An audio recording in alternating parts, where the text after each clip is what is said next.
Salam dan bahagia, salam guru penggerak. Saya Muhammad Syarianda, CGP Angkatan 9, Kabupaten Deli Serdang. Video kali ini saya akan memaparkan aksi nyata materi modul 1.4 Budaya Positif. Berikut adalah latar belakang aksi nyata saya. Lingkungan kerja didominasi oleh guru yang berusia muda dan kemauan belajar sangat tinggi. Pemahaman guru tentang budaya positif, khususnya pada topik posisi kontrol guru, serta segitiga restitusi dalam disiplin positif masih belum banyak yang tahu. Di kalangan peserta didik juga tahu di setiap kelas mereka punya kesepakatan kelas, tetapi masih belum meyakini akan nilai kebajikan yang ada pada setiap butir kesepakatan kelas yang mereka susun. Adapun tujuan dari aksi nyata ini adalah menumbuhkan budaya positif di sekolah, menumbuhkan motivasi intrinsik pada siswa. Adapun tolak ukurnya yaitu peserta didik mampu membuat keyakinan kelas, peserta didik mampu menerapkan keyakinan kelas yang sudah disepakati, serta berkelanjutan dengan menerapkan secara sadar. Berikut adalah dua rangkaian kegiatan aksi nyata pada modul ini, yaitu diseminasi budaya positif dan membuat keyakinan kelas. Berikut adalah rangkaian kegiatan pertama, yaitu diseminasi budaya positif dengan rekan sejawat. Baik Miss Dancer, selamat sore. Mohon maaf mengganggu, salam dan bahagia semuanya. Semoga sore ini masih sehat walafiat ya. Baik Miss Dancer, di sini saya mau membagikan apa yang sudah saya pelajari di program Guru Penggerak Angkatan 9. Nah, salah satu aksi nyatanya adalah membagikan penerapan pengalaman budaya positif kepada Miss Dancer sekalian. Nah, pada kesempatan sore kali ini, meskipun kita tidak punya waktu yang panjang, tetapi di sini saya mau berbagi sedikit praktik baik yang saya sudah pelajari di program Guru Penggerak ini. Dan mudah-mudahan apa yang saya bagikan hari ini bisa menginspirasi Miss Dancer nantinya untuk mengikuti program Guru Penggerak Angkatan 11, 12, 13, sampai dengan 15. Miss Dancer? Baik. Nah, adapun topik yang saya ambil yaitu adalah penerapan budaya positif. Kita tahu sendiri sekolah kita tentunya banyak sekali budaya positif, tetapi di sini saya mengerucutkan apa saja yang mau dibahas di budaya positif. Budaya positif yang pertama adalah perubahan paradigma belajar. Kemudian ada disiplin positif, kemudian ada nilai kebajikan, kebutuhan dasar manusia, motivasi perilaku manusia, kemudian ada posisi kontrol guru, keyakinan kelas, dan segitiga restitusi. Nah, mungkin di sini Miss Dancer bisa akan mengubah sedikit paradigma sebagai seorang guru, di mana selama ini, ya setelah saya jujur Miss Dancer, setelah saya mengikuti program Guru Penggerak ini, saya baru tahu bahwasanya guru itu harus memiliki posisi kontrol sebagai manajer. Nah, jadi bagaimana itu posisi kontrol sebagai manajer? Di sini saya ambil topik-topik yang penting untuk di sekolah kita pelajari. Karena sebetulnya ini semua topik penting, tetapi ada yang paling saya rasa kayaknya Miss Dancer harus tahu. Nah, jadi Miss Dancer, sedikit info, di dalam kurikulum atau implementasi Merdeka Mengajar itu tidak ada yang namanya hukuman. Hukuman itu tidak dibenarkan. Jadi ada nanti 3 jenis Miss Dancer: hukuman, konsekuensi, dan restitusi. Selama ini kan kita menganggap bahwasanya anak berbuat salah harus kita beri hukuman. Tapi ternyata hukuman itu tidak sesuai dengan implementasi Merdeka Mengajar. Baik, nah jadi pembelajaran dengan paradigma baru. Jadi pembelajaran itu merupakan ya prinsipnya harus berdiferensiasi, harus sesuai dengan gaya dan minat belajar anak. Mungkin Miss Dancer sudah lihat sebagian video apresiasi GTK inovatif, di mana kita harus memfasilitasi anak yang berdaya auditori, visual, kinestetik. Nah, jadi sesuai teori perkembangan, ya kita mau mewujudkan psikologi modern, yaitu bagaimana profil pelajar Pancasila itu bisa terimplementasi kepada anak didik kita. Nah, jadi profil dimensinya ada banyak ya Miss Dancer. Nah, ini saya skip aja Miss Dancer. Kemudian, nah selama ini kita menganggap bahwasanya kita bisa mengontrol anak kita. Kita bisa menganggap, kalian tidak boleh ribut. Ternyata ya yang bisa mengontrol kita itu adalah diri kita sendiri. Bahkan anak-anak sekalipun tidak bisa kita kontrol. Karena ada teori yang Miss Dancer, selama ini paradigma kita adalah ilusi guru mengontrol murid. Tidak bisa Miss Dancer. Kemudian itu hanya ilusi, kita tidak bisa mengontrol murid kita. Sekalipun kita mengontrol murid kita, tetapi dalam hatinya dia pasti tidak berterima seperti itu misalnya. Kemudian ilusi bahwa kritik dan membuat rasa bersalah mampu menguatkan karakter. Misalnya nih nanti anak melanggar kesalahan, kemudian kita bilang, kamu tolonglah bantu Miss, tolonglah bantu Sir. Gara-gara kamu, Miss dan Sir dimarahi kepala sekolah. Nah itu ternyata adalah membuat rasa bersalah kepada murid kita. Kemudian ilusi bahwa semua penguatan positif, efektif dan bermanfaat. Intinya ya teori kontrol ini yang bisa mengontrol itu diri sendiri. Nah dari sini kita lanjut Miss dan Sir. Di sini ada paradigma, jadi ada stimulus respon tentang dunia, ada teori kontrol tentang dunia.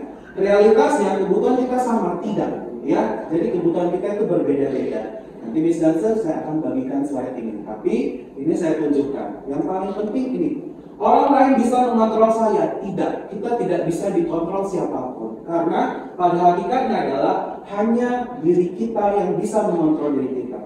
Kenapa ini harus ditampilkan kepada kita? Setelah kita tahu bahwa kita tidak bisa dikontrol, begitu juga kita bersikap kepada murid kita. Jadi kita tidak bisa semena-mena. Nah, kita harus bisa memposisikan murid kita itu ya dengan teori kontrol ini. Nah, berikutnya, Miss Dancer, di sini ada disiplin positif. Sebetulnya sekolah kita sudah menerapkan yang namanya poin pelanggaran, ada poinnya. Kemudian, Miss Dancer, setelah saya belajar di program guru penggerak, sebetulnya ada beberapa yang tidak sesuai dengan apa yang saya pelajari di program guru penggerak. Contohnya nih, siswa datang terlambat, tapi siswa pemulihannya tiket makan siang. Siswa tidak memakai atribut lengkap, tapi pemulihannya tidak sesuai dengan apa yang dibuatnya salah. Nah, itu kita bahas di dalam program guru penggerak Miss Dancer. Nah, jadi kita lewat skip lagi. Nah, intinya adalah siswa harus menyadari nilai kebajikan. Nilai kebajikan ini adalah di sini ada Miss Dancer, ada beriman bertakwa. Kalau kita punya yang namanya profil pelajar Pancasila. Kemudian ada juga dari Ibu Primary Years, ini merupakan nilai kebajikan. Pada dasarnya nilai kebajikan itu adalah kebaikan. Nah, dari nilai kebajikan ini, inilah yang tidak disadari oleh peserta didik. Sehingga banyak peserta didik melanggar segala macam aturan. Karena dia tidak menyadari hakikat nilai kebaikan yang ada pada setiap peraturan. Nah, begitu juga dengan motivasi saya. Saya mengikuti program guru penggerak, jujur Miss Dancer. Itu adalah motivasi dari eksternal, dipengaruhi oleh kepala sekolah, kemudian rekan-rekan saya. Tetapi seiring berjalannya waktu Miss Dancer, jujur, setelah saya mengikuti program guru penggerak ini, muncul motivasi internal saya. Berarti saya menyadari saya butuh, saya menganggap ini penting, ini adalah untuk kebaikan saya, maka saya menjalaninya dengan sungguh-sungguh. Nah, terbukti hari ini saya bisa menyampaikan ini ke Miss Dancer. Jadi, begitu juga dengan anak kita. Segala aturan yang ada, segala peraturan yang dibuat, itu harus muncul yang namanya motivasi internal. Jadi, itu yang sangat susah kita mewujudkannya. Jadi, ada di sini kebutuhan dasar manusia. Itu dibagi menjadi dua, Miss Dancer. Ada fisiologis, ada psikologis. Kalau fisiologis berarti yang fisik. Kalau psikologis itu berarti yang batin. Nah, apa saja kebutuhan itu Miss Dancer? Nah, sebetulnya kebutuhan ini kalau sudah terpenuhi Miss Dancer, pasti tidak akan ada pelanggaran peraturan.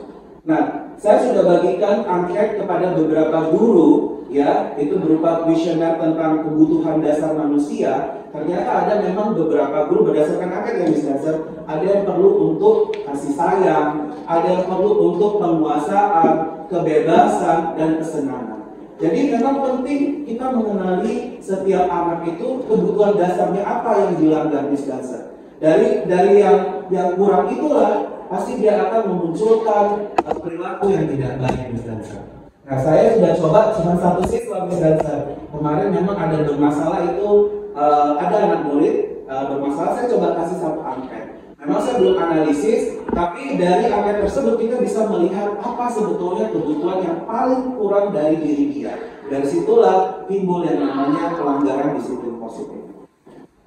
Nah, kalau yang bertahan hidup, ini adalah kebutuhan fisiologis, ya, makanan, pakaian, kebutuhan yang lain itu adalah psikologis. fisiologis. Sementara ini misdanser adalah psikologis ya, yang tidak tampak tapi bisa kita rasakan ya misdanser. Jadi rasa kita diterima, harga diri itu adalah kebutuhan dasar kita. Termasuk kinerja kita misdanser itu bisa terlihat bagus atau tidaknya tergantung pemenuhan kebutuhan ini. Jadi kalau kebutuhannya terlengkapi atau tercukupi, tentunya itu akan berjalan dengan baik. Nah, jadi ada motivasi. Motivasi itu dibagi dua misalnya. Ada ekstrinsik, ada intrinsik.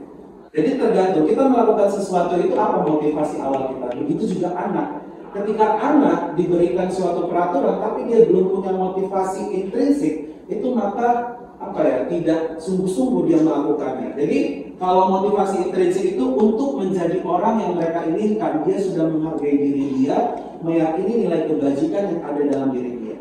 Jadi dia terlambat. Sebetulnya dia belum menyadari apa sih pentingnya datang lebih awal, apa sih pentingnya saya menghormati guru, dia belum menyadari itu. Dia hanya sekedar termotivasi secara ekstrinsik. Saya terlambat, saya dapat poin kasus. Nah, ini yang tantangan buat kita para guru memunculkan bagaimana motivasi intrinsik tersebut misalnya. Nah, jadi di sini misdanser saya mau membuat paradigma misdanser berubah bahwasanya ada yang namanya identitas gagal dan sukses. Di mana identitas gagal itu berupa hukuman. Sementara kalau identitas sukses itu merupakan disiplin positif. Nah, itu ada dua, konsekuensi dan restitusi. Jujur, dari program guru penggerak ini saya baru mendengar yang namanya restitusi misdanser. Saya belum pernah tahu apa itu restitusi. So, kita ambil satu poin saja. Jadi hukuman itu sesuatu yang menyakitkan harus terjadi. Konsekuensi itu adalah sesuatu yang harus terjadi, tapi belum tentu menyakitkan. Sementara kalau restitusi itu merupakan pilihan. Nah, jadi misdanser untuk memunculkan memang motivasi intrinsik ini susah misdanser. Saya sudah terapkan, tetapi memang hanya sekedar dialog ataupun skenario. Nah, tapi kalau memang betul kita terapkan, itu memang harus kita pahami dulu apa itu restitusi misdanser.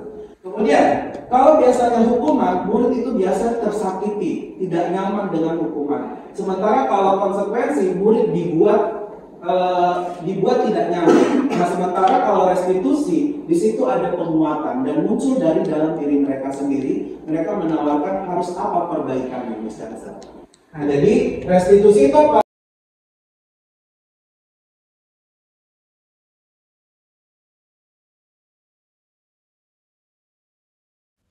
Rangkaian kegiatan kedua yaitu membuat keyakinan kelas. Untuk keyakinan kelas, tahapannya tidak begitu sulit karena pada awal semester ganjil kita sudah membuat kesepakatan kelas yang sudah kita tanda tangani bersama. Jadi, saya di sini membimbing peserta didik untuk mengkonversi kesepakatan kelas yang sudah dirumuskan menjadi keyakinan kelas yang mereka yakini nilai kebajikannya. Berikut ini adalah kesepakatan kelas yang kami miliki dan kami sudah susun bersama. Terdapat 10 butir kesepakatan kelas yang sudah kami susun dan sudah ditandatangani bersama juga. Di sini semua kalimatnya bersifat positif. Berikut adalah rangkaian kegiatan membuat keyakinan kelas dengan peserta didik.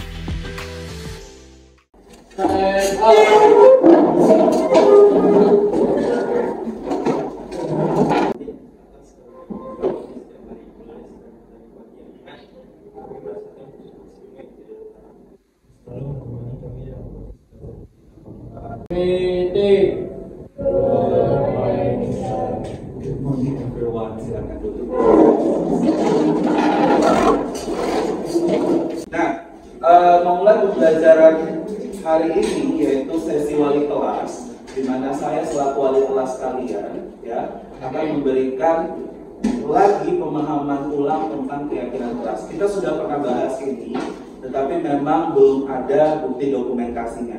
Nah, kali ini saya meminta kalian untuk kembali lagi mengulas tentang materi keyakinan kelas. Nah, sebenarnya apa keyakinan kelas? Kita sudah membahas tentang apa itu keyakinan kelas. Nah, kenapa harus ada keyakinan kelas? Bukan hanya peraturan atau kesepakatan kelas. Kita punya kesepakatan kelas kan? Punya ya. Kita punya kesepakatan kelas, ada di mading kita. Kesepakatan kelas yang sudah kita tempel di dalam mading kita. Nah, bahkan kalian sudah menandatanganinya. Ya. Beberapa pekan yang lalu kita juga sudah mendiskusikan bagaimana cara mengubah kesepakatan kelas ini menjadi keyakinan kelas, atau bukan sekedar peraturan. Kenapa? Karena peraturan itu biasanya sering apa? Iya, kalau langsung bilang ya, peraturan itu sering dilanggar. Ada peraturan tapi sering dilanggar. Karena gini, pada hakikatnya alam bawah sadar kita ketika kita jangan berlari, maka kita akan berlari. Jangan makan berdiri, maka kita akan makan berdiri. Ya, kenapa? Kata-kata negatif itu membuat alam bawah sadar kita untuk melakukannya. Nah, jadi banyak hal yang harus kita koreksi terhadap peraturan yang ada. Oke. Nah, ini tadi ya kesepakatan kelas. Kalau di sini belum ditandatangani, kalau di sini sudah ditandatangani. Ibarat suatu surat, ini sudah ada materainya. Berarti ini sudah ada buktinya bahwa kalian sudah menyepakati kesepakatan kelas ini. Ya. Oke. Saya masih ingat ada Valentino, kemudian ada beberapa David, ya, dan berkomentar tentang kesepakatan kelas kita. Pokoknya itu. Di sini ada, kesepakatan nomor 4. Saya masih ingat itu, berusaha untuk tetap terjaga dan bersemangat dalam pembelajaran sebagai bukti menghargai guru yang sedang memberikan pembelajaran. Ya, kata Valentino di sini, saya masih ingat itu bahwasanya guru juga harus membuat metode yang menarik, kemudian membuat pelajaran semenarik mungkin agar siswa tidak merasa bosan. Ya, tentunya itu adalah introspeksi kami para guru sekalian. Dan ya, saya sudah sampaikan kepada guru-guru muda, mudah-mudahan mereka bisa merefleksi diri untuk merubah pembelajaran mereka. Nah, dari 10 poin kesepakatan ini, saya yakin dan percaya 2 pekan yang lalu, ya, itu kita sudah membahasnya. Ya, tugas kita adalah membuat kesepakatan yang 10 tadi berubah menjadi nilai-nilai kebajikan yang kita pahami. Di sini ada 3 nilai kebajikan. Satu, ada profil pelajar Pancasila yang dimiliki oleh negara kita Indonesia. Kemudian ada juga yang bersumber dari PDO, Primary Years Program, ya. Kemudian ada juga keterampilan hidup atau life skill. Ya. Nah, jadi sebetulnya saling berhubungan. Ya, kalau di profil pelajar Pancasila dimensinya itu ada bagaimana bertakwa, berakhlak mulia, berkebinekaan global, gotong royong, mandiri, dan sebagainya. Di situ juga ada di Ibu Primary Years Program. Kemudian ada juga keterampilan hidup atau life skill. Nah, seragam bagikan ini kalian boleh pilih sesuai dengan feeling kalian hari ini. Mungkin yang hari ini pagi, ya, warna pink, sedang merasa berbunga-bunga. Kemudian kalau yang warna hijau, mungkin apa ya kalau hijau? Hijau apa? Daun-daun. Pintar ya Sandi ya. Ya, lucu ya, ngakak. Erik mau warna pink?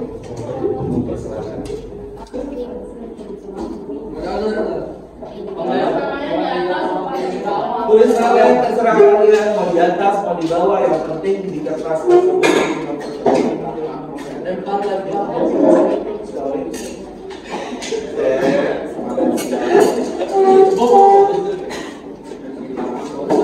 Jadi menempelnya nanti seperti ini. Jangan ada yang seperti ini atau seperti ini ya. Oke. Baik. Nah, dari peraturan tadi, ya, dari kesepakatan kelas tadi, oke, se-review sedikit. Dari kesepakatan hadir tepat waktu untuk mengikuti pelajaran itu akan ada kebajikannya. Kita sudah bahas kan, disiplin segala macam. Kemudian mencintai, merawat, menjaga, pilih salah satu aja nilai kebajikan yang paling kalian yakini di dalam hidup kalian.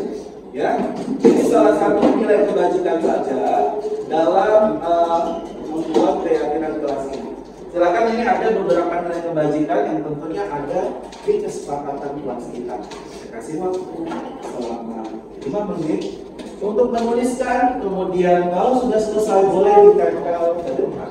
Yuk, silakan. Waktu dari tempat tuliskan. Ini salah satu aja. Ini dari 3 terserah mau pilih yang mana, profil pelajar Pancasila boleh, dari Ibu Primary Years boleh, tapi yang sinkron dengan kesepakatan kelas kita ya, oke? Misalnya gini. Misal ya. Nah, ini saya tampilkan lagi kesepakatan kelas. Hadir tepat waktu mengikuti pelajaran. Berarti ini adalah nilai keyakinannya adalah tanggung jawab dan disiplin. Jadi kalian buat 1 bulat, tanggung jawab dan disiplin. Artinya 1 itu adalah kesepakatan kelas nomor 1 kita. Oke. Nah, kalau kalian mau pilih nomor 10, ikhlas dan bersemangat dalam menjalankan tiket kebersihan kelas. Berarti itu adalah tanggung jawab juga. 10 bulatin tanggung jawab. Seperti itu. Ya, kalian terjemahkan kesepakatan kelas ini menjadi nilai keyakinan. Paham?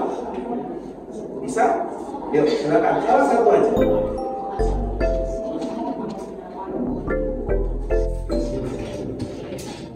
Bisa? Boleh.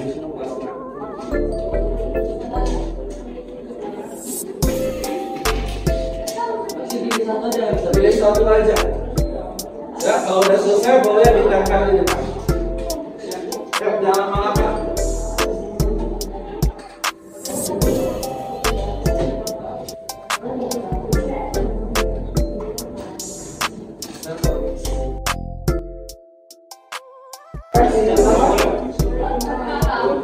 Boleh buat kalau kalian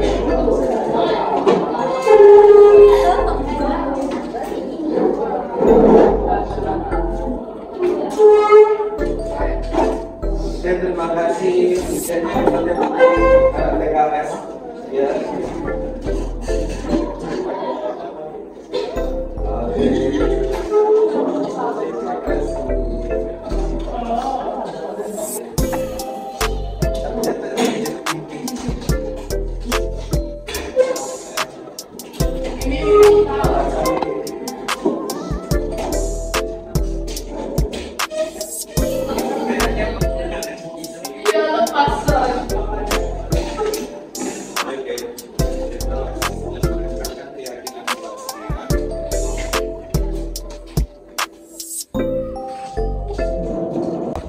Sudah? Masih ada yang belum nempel?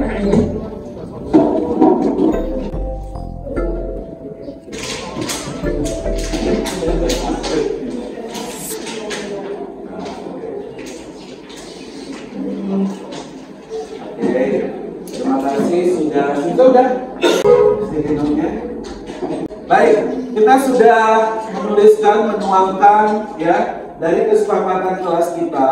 Ya, kita sudah konversi ke dalam keyakinan kelas kita. Nah, mungkin di sini ada yang double, maka nanti yang double akan pilih salah satu. Yang nggak usah sedih, nggak usah ini. Ya, kita urutkan. Di sini ada tanggung jawab.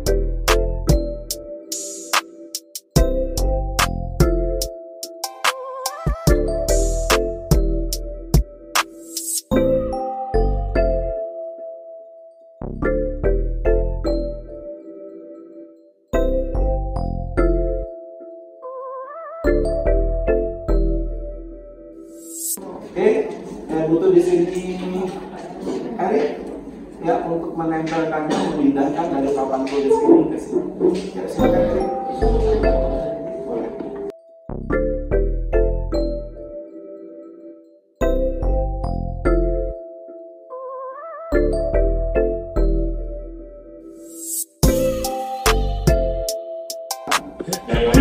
Ilmu menjadi pribadi yang lebih baik lagi setiap harinya.